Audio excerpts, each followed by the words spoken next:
ser un acompañante profesional al parto. Tú vienes con todo lo que eres al parto. Tus pensamientos, tus emociones, tus relaciones, tus creencias, todo eso viene al parto contigo. Entonces es una experiencia compleja. Estar embarazada no es una enfermedad. Sí. Y entonces lo que sucede es que como es riesgoso, peligroso y doloroso, pues entonces lo mejor es evitarlo y vamos a una cesárea. Pero esa es información errónea.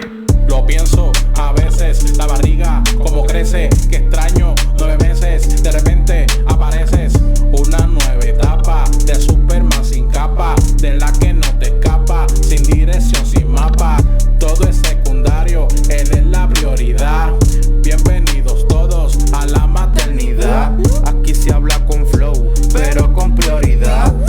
Y bienvenidos a un capítulo más de En la Maternidad. Y oigan, a mí me da muchísimo gusto este capítulo porque pues yo la conocí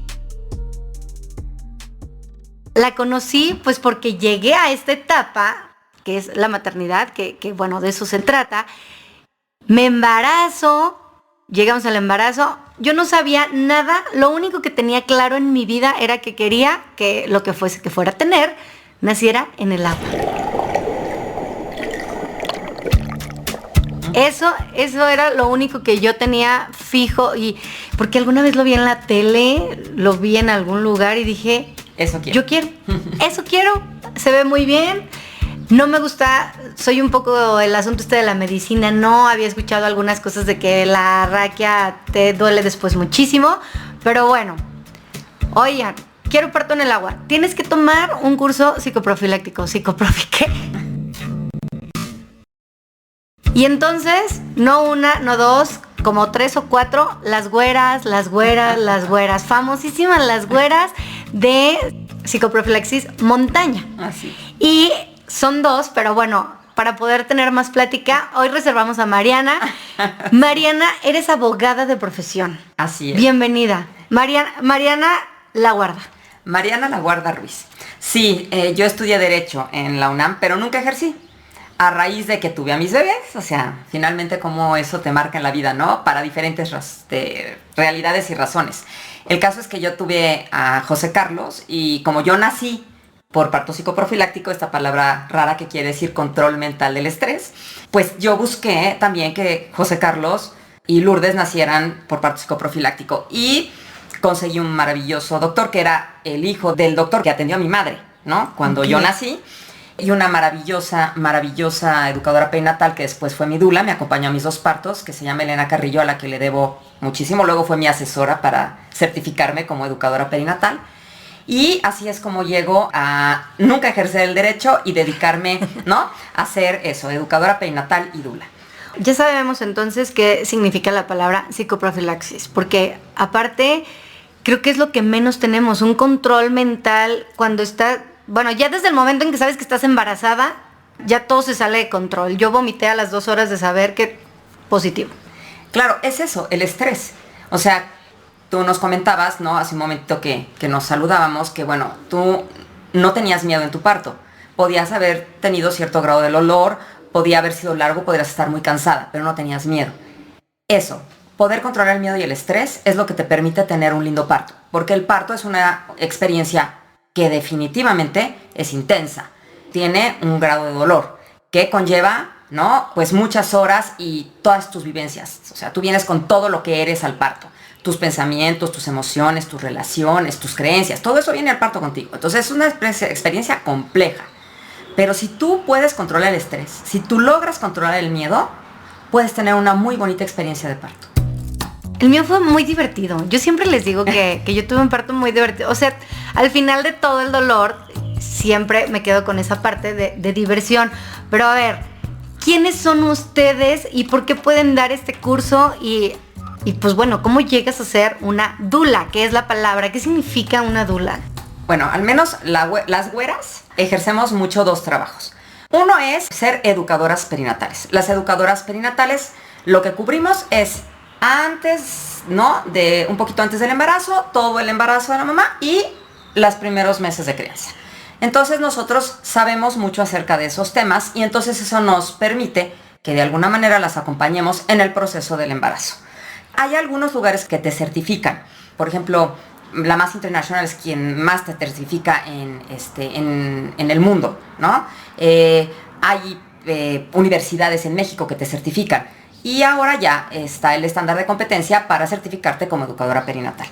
Y lo que puedes hacer es eso, saber mucho de embarazo. ¿Para qué? Para poder darle un curso a las mamás y a los papás que están esperando bebé. Y es un curso que más que informativo, porque sí les damos muchísima información, también es formativo. No se trata de darles solamente las respuestas, sino de que ustedes puedan hacerse sus propias preguntas y elijan qué tipo de parto quieren tener. Y ser dula es una cosa diferente. Ser dula es ser un acompañante profesional al parto. Dula viene del griego, que quiere decir servir. Entonces somos mujeres que estamos al servicio de las mujeres durante el parto. Hay un par de dulos, no quiero discriminarlos, pero la realidad es que la mayor parte de las dulas somos mujeres. Para certificarte como dulas, ha habido algunos cursos en México. Por ejemplo, yo me certifiqué en la UNAM. Quien más dula certifica en el mundo es DONA, Doulas of North America. Nosotros tomamos el curso allá y ahora ya está el estándar de competencia para hacer dulas certificadas en nuestro país por primera vez. Esto tiene meses y afortunadamente ya las güeras ya nos certificamos como dulas, ¿no? Por el estándar de competencia. Fuimos el primer grupo aquí en la ciudad que lo hicimos y estamos como muy contentas de que ya existimos como jurídicamente. Ya somos no una profesión necesariamente, pero sí tenemos un quehacer que está reconocido. Yo creo que las mujeres deberíamos tener el derecho a tener una dula. La realidad es que tener una dula es maravilloso. Yo tuve dula, o sea, Elena fue mi dula y yo la amo. O sea, sigue siendo una persona con la que tengo una conexión muy especial. ¿Por qué? Porque me acompañó a parir. Y déjame decirte que mi mamá tuvo una dula. Mi mamá tuvo una dula que fue Gle Stoppen, la mamá de Mirel Stoppen, también una colega muy conocida que tiene ella la edad que tendría mi mamá más o menos ahora. Y Eglean acompañó a mi mamá a mi parto y al parto de mi hermana mayor. Y muy curiosamente, mi mamá acompañó a mis tías a parir. Mi mamá vio nacer a algunos de sus sobrinos y fue dula, ¿no?, de alguna de sus cuñadas. ¿Cuál es la diferencia de una dula y una partera? Porque seguramente la gente dice, bueno, es como la partera. No es diferente. Somos figuras muy distintas. La realidad es que la partera es quien atiende el parto. Quien ve cuántos centímetros de dilatación tienes, quien ve pues que por el bienestar físico de mamá, ¿no? Y nosotras más bien lo único que hacemos es ser tu compañía. Nosotros no nos encargamos de que si hay contracciones, de que si no hay contracciones, de que si has dilatado, que si no has dilatado. Somos más bien un apoyo físico y emocional para ti. Bueno, y como abogadas también están ahí al tiro de, a ver, dile al doctor que eso, ¿eh? Sí, haz un poco esto, haz un poco lo otro. Y somos muy buenas hostes en los hospitales, porque sabemos, ¿no?, cuáles son las normas que tienen razones de ser y pues cómo ir moviéndonos en el hospital. Pero sí, la figura de la partera es distinta de la nuestra, aunque sí hay que decir que compartimos un poquito esta función de maternaje. O sea, nosotros lo que hacemos es ser como las mamás sustitutas de estas mamás que están pariendo. Por eso todas las mamás deberían de tener una dula. Porque ¿a quién quieres cuando te sientes mal? Sí, a tu mamá. Yo recuerdo haberla pedido, ¿no? Sí. Yo ya me dijiste, es que quiero a mi mamá. Ajá, sí me lo dijiste, sí. Lo recuerdo. Pero me dijiste, si traigo a mi mami, aunque la quiero mucho, ella se va a poner nerviosa. Ella no es la persona adecuada para estar aquí. Entonces nosotros lo que somos es esta figura materna que representa a mamá, que estamos muy comprometidas con ustedes, porque vamos a estar ahí desde que ustedes llegan al hospital y hasta que se van, aunque el parto sea muy largo, pero que no estamos involucradas emocionalmente con ustedes. Y eso nos permite poner cierta distancia emocional y ayudarles mejor. Y además no le tenemos miedo al proceso. Entonces resultamos unas madres sustitutas muy lindas. Y las parteras sí tienen esta parte de maternar, mucho más que un médico, ¿no? Entonces, si bien nosotros solamente respiramos con ustedes, les sugerimos alguna posición, vemos que estén hidratadas, las acompañamos en el proceso, y la partera hace más cosas porque más checa la dilatación, está pendiente de que haya contracciones, si hay algo la frecuencia cardíaca del bebé, si hay algo que sienta que puede estar mal y pues tiene la responsabilidad. Sí, también es una figura pues mucho más maternal que lo que podría ser un ginecobstetra teniendo un parto. Oye, ahorita que platicabas de, es como este asunto del cuidado, me gustó mucho la historia que yo aprendí de cómo al final de cuentas el parto era un ritual entre mujeres, cómo había algunas tribus que literal se enajenaban y tenían un espacio en el que estaban solamente las mujeres para tener esto tan íntimo y compartirlo entre ellas. ¿Puedes platicar un poquito la historia y llegar hasta la actualidad en la que ya queremos todo rápido y bueno? Mira, ha sido una evolución que por un lado, ¿no? Y aquí estoy un poco citando al doctor Quirós, nos ha permitido que haya menos muertes, ¿no? Maternas y menos muertes neonatales, pero que por otro lado también le ha quitado mucho el protagonismo y el poder a la mujer, en aras de que las mujeres fueran cuidadas y tuvieran menos riesgo en los partos. Hemos caído en lo pues opuesto, que es quitarles absolutamente el control de sus partos. En realidad sí, las primeras personas que se ocuparon de los partos eran las mujeres, y los partos eran cuestiones entre mujeres, y los hombres tenían muy poca injerencia. De hecho, por ejemplo, en algunas culturas como en Francia, el médico entra a los partos de las que eran las concubinas del rey, pues para revisar que quien estaba llegando, pues si era el hijo del rey, y okay, si era una niña o si era un niño, porque pues había diferentes, ¿no?, situaciones en ambos casos, pero es más bien un testigo del rey. Quienes se encargaban eran las parteras, y así fue durante muchos años. Obvio, sí, muchas mujeres morían en los partos, y entonces lo que sucede es que se va revirtiendo el proceso, y de que la mayor parte de los bebés nazcan en su casa a que de pronto ya todos los bebés nacen en el hospital, pues pasan pocas décadas. Y allí es el ginecobstetra el que empieza a tomar un rol preponderante, se convierte no en un proceso fisiológico y natural, sino en un evento médico, y entonces estamos más seguras, nada más que hemos perdido el control. Y también llega un punto en que si estos recursos que nos aseguran de alguna manera que la mamá y el bebé puedan estar mejor son abusados, entonces también ponen en riesgo a las mamás y a los bebés. Y entonces pasamos de tener cesáreas necesarias que salvan la vida a tener cesáreas, como yo les digo, innecesarias más que cesáreas, que entonces ponen en riesgo, porque un abuso del recurso pues es tan malo como no tener el mismo recurso, ¿no? Así como la OMS dice, en África necesitamos que hagan cesáreas porque finalmente hay tantos partos y no hay quien haga una cesárea, que las mamás están en riesgo, pues también resulta que en los países en donde solamente hay cesáreas, pues también estamos poniendo a las mamás y a los bebés en riesgo. Entonces lo que necesitamos es este equilibrio que se ha logrado en los países civilizados, que me parece maravilloso, en donde las parteras son las que se encargan de las mujeres de bajo riesgo, y cuando ellas ven que algo se sale de lo normal, entonces llaman a un ginecobstetra, y este ginecobstetra, que es una persona orientada a solucionar problemas, le pasan a una mujer que tiene un problema, porque una mujer que está en un parto normal, fisiológico y sano no tiene ningún problema, pero la que sí lo tiene, se lo pasan al obstetra, y eso nos da la mejor atención materno-infantil del mundo, y nos da un equilibrio y un balance entre tener el recurso, pero no abusar de él. ¿Por qué crees que ustedes que conviven tanto con mujeres, que alguien decida o no tener un parto? Puede que alguien llegue con una idea, porque seguramente esto les ha pasado mucho. Yo sí creo que llegué con una idea muy clara, pero con algunas compañeras, algunas como que llegaron con algunas ideas y luego dijeron que no.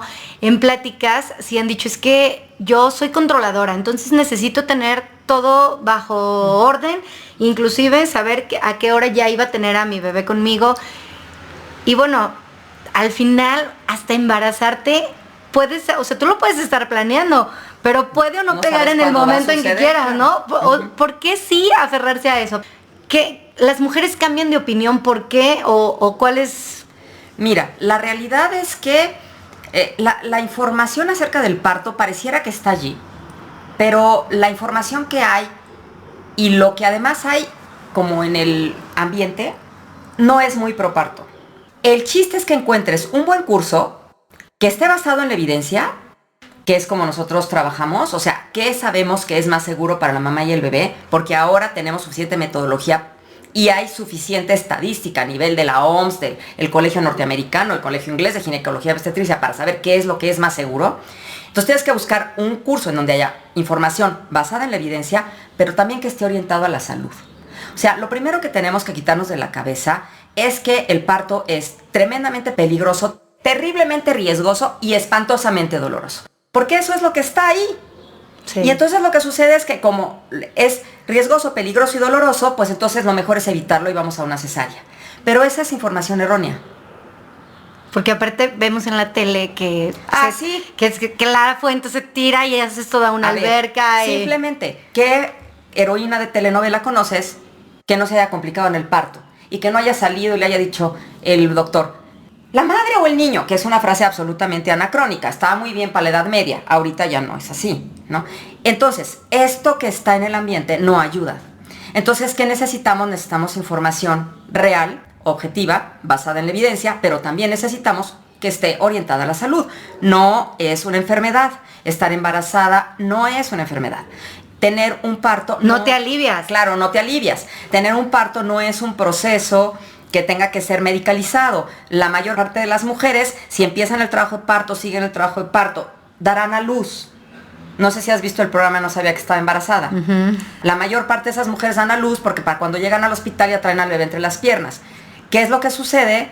Que como tenemos el concepto de que no, es riesgoso, es peligroso, hay que cuidar a la mujer, entonces, desgraciadamente, lo vemos como un evento medicalizado. Y esto es tremendo porque le quitamos a la mujer el control. O sea, nadie discute, porque estaríamos locos, que una cesárea necesaria se debe practicar. Nadie está en contra de que se usen medicamentos si estos están indicados. Pero hay una enorme diferencia entre lo que está indicado y lo que es una rutina. ¿Y qué es lo que sucede? Que como todo el embarazo y todo el parto y es incertidumbre, porque no sabes, como tú dices, cuándo vas a quedar embarazada. No sabes cuándo van a ser tu bebé. No sabes cuántas horas va a tardar el parto. La incertidumbre es una de las cosas que más nos afecta a los seres humanos en nuestra vida. Y eso hace que las mujeres quieran como programar, decidir, ¿no? Saber cuándo, para quitarse esa incertidumbre, porque siendo que la vida es incertidumbre, es lo que menos sabemos manejar. Oye, ¿quién tiene más miedo, los hombres o las mujeres? Tienen miedos diferentes. La mamá tiene miedo a que le duela, tiene miedo a por su salud, por la salud del bebé, ¿no?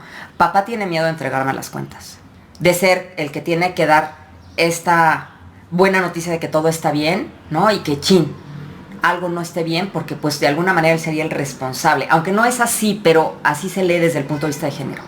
Entonces tienen miedos diferentes y tienen vivencias diferentes, entonces también les es difícil conectarse en el embarazo. Hay muchos, yo me acuerdo que ustedes nos platicaban de estos dichos en el parto, para Ajá. aquellas que están embarazadas porque también esos dichos vienen a tu cabeza y entonces te dan un poco de esperanza. Yo no lo recuerdo, ya, así como los dolores del parto ya se me olvidaron. Ajá. Pero ustedes decían, me acuerdo uno de algo que del vómito. Ah, sí, bueno, siempre les decimos que mamá que vomita, mamá que pare ahorita. Yo vomité horas y Alexa no salía. Así es. Estaba ya en el trabajo de parto. Uh-huh. Y le grité, Alexa, ya por el amor de Dios salte. O sea, con todas mis fuerzas, yo estoy segura que ahí escuchaban hasta el piso de abajo, pero bueno, ¿qué otros dichos hay que usen entre esto? Es que yo ese lo tengo muy claro, pero porque yo decía, bueno, es que ya, o sea, ya vomité y, Bueno, y sigue sin salir. Te voy a decir, hay mamás que vomitan todo el parto. No son muchas, pero sí las hay.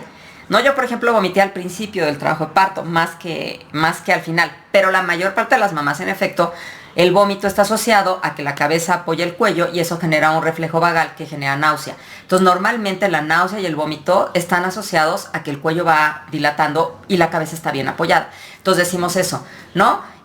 Parto vomitado, parto expulsado, mamá que vomita, mamá que pare ahorita, ¿no? También se van haciendo, pues un lenguaje ahí muy particular, ¿no? Me dice la güera, oye, ¿cómo la ves? Le digo, pues fresca como una lechuga, o sea, ya nos vamos a nuestra casa, ¿no? O sea, entonces ya cuando dice está fresca como una lechuga, quiere decir, pues que, ¿no? Ya. No, o ya tiene carita de parto, ¿no? ¿Cómo es una cara de parto? Pues quiere decir que esta mujer sí ya está en fase activa y ya en unas horas va a parir, ¿no?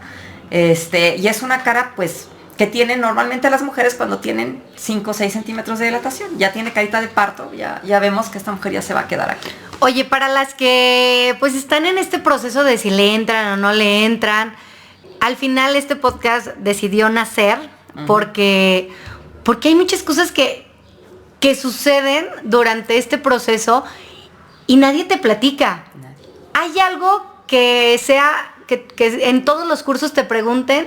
Hay algo porque yo, por ejemplo, yo no recuerdo haber tenido una plática de embarazo con mi mamá. O de cómo fue, ella me decía que por ejemplo, los atoles y eso no, y es algo que yo no como. Yo tuve náuseas hasta los 8 meses, o sea, yo estaba muy mal. Pero hay algún común entre todas las mujeres, bueno, no entre todas, pero la mayoría, que les digan, ay, es que yo esto no me lo imaginaba, que sea muy recurrente y que digas, qué curioso, o sea, ¿cómo no lo platicas con tu mamá o no lo tienes en la escuela? O... Bueno, mira, primero es muy común que nuestras alumnas no sepan cómo nacieron, ¿eh? O sea, parte de lo que yo les digo en la clase de manejo de dolor es, ¿cuáles son tus modelos? ¿Cómo naciste? ¿Qué mensajes recibiste acerca del parto? Muchísimas mujeres no saben ni si fueron parto ni si fueron cesárea. Es un tema que ciertamente no se habla fuera del curso. Y una cosa que es muy recurrente y que la güera es la que tiene esta bonita, digamos, disposición de preguntar después del parto, ella tiende a preguntarles a las mujeres, ¿cuánto te molestó? ¿Cuánto te dolió? Del 1 al 10. Y la respuesta suele ser mucho menos de lo que yo imaginaba. Entonces, un común denominador es que las mujeres imaginan que el parto va a ser más doloroso de lo que en realidad fue. Bueno, yo creo que parte de mi decisión de no tener nada, aparte que yo decía, bueno, pues si un chorro de mujeres antes, o sea, hemos venido siendo sociedad, naciendo así, pues hay que hacerlo. Pero yo quería saber cuál era el dolor máximo, porque dicen que el umbral del dolor de la mujer es más resistente que el del... Y yo me acuerdo que yo les decía, bueno, a ver, como tipo un juego, o sea, es como el Kilauea, como Ruedita de la Fortuna, ¿qué tanto? Pero es real, el dolor de parto se te olvida.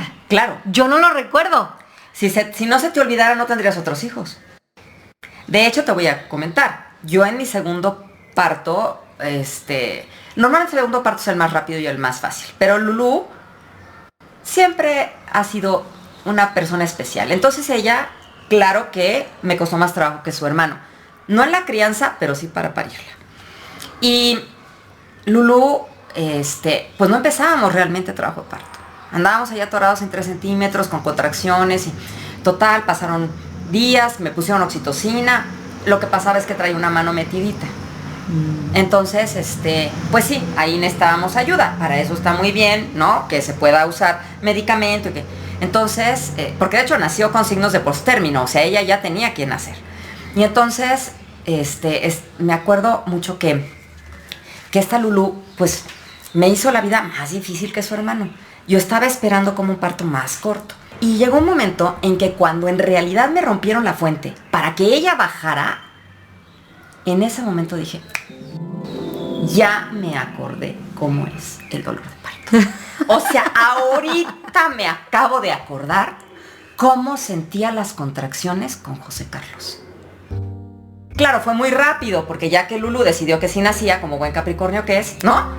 En 4 horas estaba fuera, después de haberme tenido ahí, igual que a ti, muchas horas de hospital y lo que sea. Pero sí hubo un momento que dije, ok, reconozco esta molestia que yo ya no recordaba.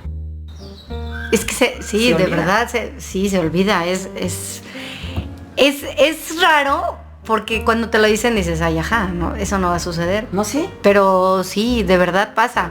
Y luego vienen ya los dolores de la lactancia y otros dolores que bueno, ya iremos platicando. Pero, Mariana, ¿en qué momento, a lo mejor en lo profesional, pero sí me gustaría más como mamá, tú has dicho, ¿en qué me metí con este asunto de la maternidad? ¿En qué momento no arrepentida? Porque la verdad es que no se arrepiente uno, sino que si te das de topes y dices, ¿en qué me metí? O sea, de verdad. Yo la verdad es que no me atrevería a decir que hay otras vidas, ¿no?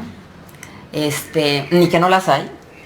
Pero yo sí creo que si estas existieran, yo sí he tenido mucho que ver con la crianza. Porque el día que yo quedé embarazada de mi hijo José Carlos, que además es un bebé que yo no busqué, yo quedé embarazada cuando tenía, pues, poquitito de casada, 3 meses. José Carlos nació como el sirenito del año de casados. Y para mí fue una crisis muy cañona, porque desde el momento en que dije, estoy embarazada, me acuerdo que me vi al espejo y ni prueba me había hecho, y dije, estoy embarazada. Dije, ¿qué hice? Como si tuviera yo una claridad muy cañona, que no está basada en mi experiencia en esta vida, de que ser mamá es bien difícil y bien complicado. O sea, como una premonición de, ¿no? En la torre. Y claro que a mi hijo lo adoro y claro que si bien en ese momento yo no deseaba un bebé, siempre fue un bebé muy querido, porque hay una enorme diferencia entre una cosa y otra. Y claro que he sido la más feliz criando a mis hijos, pero creo que yo, como excepción, porque sí creo que es una conciencia que vas adquiriendo, yo sí, en el momento en que dije, estoy embarazada y tuve la certeza, aunque no me había hecho una prueba, dije, en la torre, ¿en qué me metí? Y sí ha habido momentos muy difíciles, ¿no? Digo, creo que lo único peor que puedes vivir a un divorcio es que se divorcie tu hijo, por ejemplo, ¿no? O sea, sí he tenido momentos muy difíciles con ellos. Oye, que aparte no dejas de estar con ellos nunca, No, porque exacto. luego dice uno, bueno, ya cuando se casa, pues ya ahí está, No, mijito, no, ya lo entregué. No. No. Y con Lulú, ella es médico, ella estudió medicina, es ortopedista y además es escritora. Y se toma muy en serio sus dos profesiones y son dos profesiones muy desgastantes y muy difíciles. Acompañarla, llevamos, ¿no? En esta fusión de las mujeres en periodos de crisis, llevamos 11 años estudiando medicina. Ha sido agotador. Y viviendo un maltrato en los hospitales terrible para ella, porque la profesión médica, la verdad es que es una cosa espantosa cómo adquieres la experiencia y es una cosa terrible cómo tratan a los residentes y lo que les pagan. Y entonces acompañar a Lulú a llegar a la meta de ser médico ha sido bien difícil, ¿no? Entonces sí, ha habido momentos súper difíciles, pero pues en el whole, ¿no? Esto vale la pena. Y nadie te va a dar ni el dolor más profundo, ni las satisfacciones más grandes que tus hijos. Oye, y ya por último, ¿en dónde las podemos encontrar? Para la gente que, pues que dice, yo no sabía, y que de eso se trata, de dar a conocer este acompañamiento que de verdad yo lo recomiendo al 100%. Por eso te decía, tener una dula debe ser un derecho, porque a veces, pues, a mí mi marido me siguió la corriente. Cuando yo le dije, oye, quiero un parto en el agua y quiero que así sea. Pero no siempre es así. No, y aparte a lo mejor en tu casa también te dicen, ay, no, ¿para qué? Ve al doctor y ya. Pero el doctor cuida, o sea, un poco la salud de los dos, claro. pero puedes tener un embarazo bien tranquilo. Yo te decía, o sea, conmigo se sorprendían mucho porque, oye, ¿no tienes miedo? No, ya sé lo que voy a sentir cuando lo voy a sentir. Y creo que también depende mucho de la gente con la que te vas liando. Yo no tuve 1, 2, 3, fueron 4 ginecólogos. Y fue, o sea, porque el primero era un viejito súper retro, y luego estuve en León con una doctora que me dijo, yo no hago parto en el agua, y luego encontré uno que hacía parto en el agua, pero pues dije, no, si me da miedo que me agarre el tráfico en la Ciudad de México, imagínate llegar a León. Y entonces fuimos con Leti, y luego con Leti no me gustó porque me asusté, y llegué con la paz y calma de Mariano, que también es parte de su equipo. Si ustedes deciden en algún momento tomar un curso así, aunque sea tu tercer hijo, tu segundo hijo, porque así como se te olvida las contracciones, pues se te olvida lo del parto, o sea, el proceso del embarazo, ¿no? Esto es como un maratón. Cada vez tienes que entrenar. Sí. O sea, a lo mejor no te tomas ya, si amamantaste 2 años, pues no tomas la clase de lactancia, pero sí, tienes que repetir y tienes que darle un tiempo a tu segundo bebé. Eso sí es importante. Es cierto, porque a veces tengo una prima que me dice, es que no, ahora entiendo por qué mi mamá no tiene fotos conmigo, pues es que, o de su embarazo todo, conmigo, sí. Porque pues no, o sea, ya con uno afuera ya está cañón. Pero sí que se den el tiempo de tener un embarazo tranquilo. ¿A los cuántos meses pueden ya empezar? Mira, nosotros empezamos a trabajar con ustedes cuando están embarazadas en la semana 16, entre la 16 y la 20. Claro que hay quien llega con 35, de todas maneras nosotros buscamos la manera, ¿no? Lo que les damos son clases más informativas, digamos, son teórico-prácticas, ahora con la pandemia se volvieron más teóricas y ya ahora que estamos regresando a presencial ya otra vez volvieron a ser teórico-prácticas sobre muchísimos temas. Tenemos como dividido nuestro temario en 2, un módulo que es sobre todo lo que es el parto, las respiraciones, el manejo de dolor, las opciones de parto en México, las rutinas hospitalarias y otro que es embarazo y posparto. Lactancia, baño del bebé, adaptación a la maternidad, las emociones, el cuidado de la salud, ¿no? Entonces son como 2 módulos diferentes.